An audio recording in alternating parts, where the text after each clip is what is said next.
Hello ভাই brother, কী অবস্থা সবার? আশা করি সবাই ভালো আছে। আলহামদুলিল্লাহ আমি অনেক ভালো আছি। তো আজকে আমি একটা ভিডিও নিয়ে আসলাম, যারা আমাদের কুয়াকাটা ঘুরতে আসতে চান তাদের জন্য আমার এই ভিডিওটা। কুয়াকাটা ঘুরতে আসলে অবশ্যই আমাদের থাকার জন্য একটা আবাসিক হোটেল প্রয়োজন হয়। যদিও আমরা সারা জীবন থাকতে এখানে আসি না, সাময়িকের জন্য আসি। সাময়িকের জন্য আসলেও কিন্তু নিরাপত্তা এবং কি পরিষ্কার পরিচ্ছন্ন একটা হোটেল প্রয়োজন হয়। যদি সেটা না হয় সেক্ষেত্রে কিন্তু সব জায়গায় থাকা যায় না। তো এরকম একটা পরিষ্কার পরিচ্ছন্নতা এবং কি 100% নিরাপত্তা একটা হোটেল নিয়ে আপনাদের মাঝে আমি উপস্থিত হয়েছি। আপনি আমাদের কাছে সব ধরনের রুম পেয়ে যাচ্ছেন আপনার বাজেট অনুযায়ী। কাপল বেড, ডাবল বেড, তারপরে ফ্যামিলি বেড পেয়ে যাচ্ছেন। তো আমাদের সাথে যোগাযোগ করার জন্য নিচে হোয়াটসঅ্যাপ নাম্বার আছে, ওই জায়গায় আপনি যোগাযোগ করবেন। তো এখন আমি আপনাদেরকে রুমগুলো দেখাই। তো হোয়াটসঅ্যাপ নাম্বার অবশ্যই আমার সাথে যোগাযোগ করবেন, সব ধরনের রুম দেওয়ার চেষ্টা করব। এটা হলো হোটেল সিএস্টার।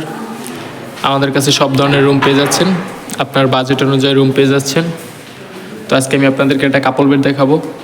আগে বলে দিচ্ছি আমাদের কাছে সব ধরনের রুম আছে, যার যেটা লাগবে আমাকে এর সাথে যোগাযোগ করবেন। আমি হোয়াটসঅ্যাপ নাম্বার দিয়ে দেবো কমেন্ট বক্সে, ডিসক্রিপশন বক্সে।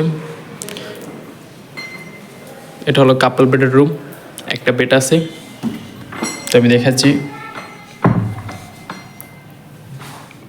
এটা হলো বেডটা, সাথে আছে আলমিরা, সোফা, টিভি, ওটা ওয়াশরুম, ওটা ব্যালকনি।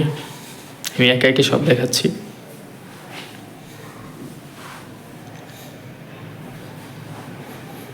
এই পাশে আয়না আছে। বেডটা যথেষ্ট বড়।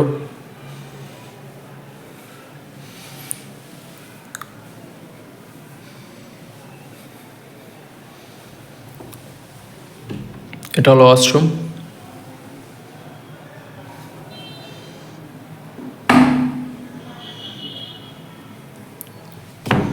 এবার দেখাবো আমি ব্যালকনিটা।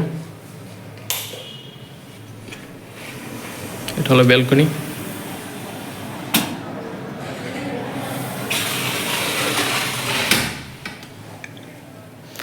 আগেই বলে দিচ্ছি, আমাদের এখান থেকে বিচে যেতে সর্বোচ্চ 2 মিনিট লাগে। আমাদের বিল্ডিংয়ের ছাদ থেকে, আমাদের হোটেলের ছাদ থেকে বিচ ভিউ আছে।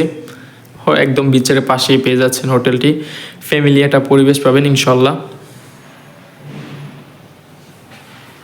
কারণ এখানে সব ফ্যামিলি আসে।